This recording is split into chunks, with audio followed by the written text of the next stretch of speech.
ये कतलम्मा क्या बात क्या कतलम्मा बड़ा प्यारा बनया ते क्रंच क्रंच वाला बनया। ओहो अमीन दे ज़ायके दे नाल अज बनाने जी कतलम्मा। कतलम्मे च केड़ी केड़ी चीज़ पैंदी है पूरा प्रोसीजर दसने। एक पाइया दे करीब पावांगे असी मैदा, कप कोसा पानी गर्म, 2 चम्मच घ्यो दे, चुटकी भर नमक। अच्छे तरीके नाल असी हल करना। चलो इनू असी ढक देने।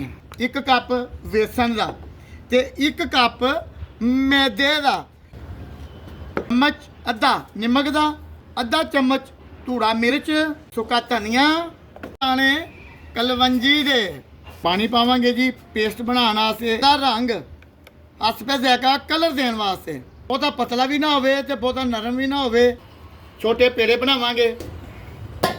अगर तुहाडे कोल वेलना नहीं होंदा देखो हथ नाल बड़ी प्यारी टिक्की बनेगी जी। कतलम्मा बच्चों की पसंद, मेले से जाने की जरूरत नहीं।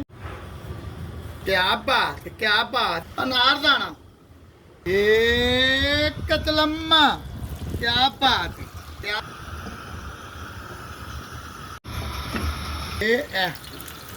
क्या बात। लंगर जरा हफ्ते 3 दिन फीस बिलिल्ला पकता। चंद दोस्त ने कतलम्मा बड़ा प्यारा बनया ते क्रंच क्रंच वाला बनया। ओहो अगर मैक लगा होंदा तो तुहानू क्रंच क्रंच की आवाज़ भी आनी थी। लिहाजा कोई गल नहीं, हर चीज़ अल्लाह जानता है, अल्लाह दिलों के भेद भी जानता है। जिहदे वास्ते एक कुंगल है ना, लाइक करया करो, सबसक्राइब करया करो, हर बंदे का चैनल करया करो जिहड़ा अच्छा काम करदा, अच्छी मेहनत करदा।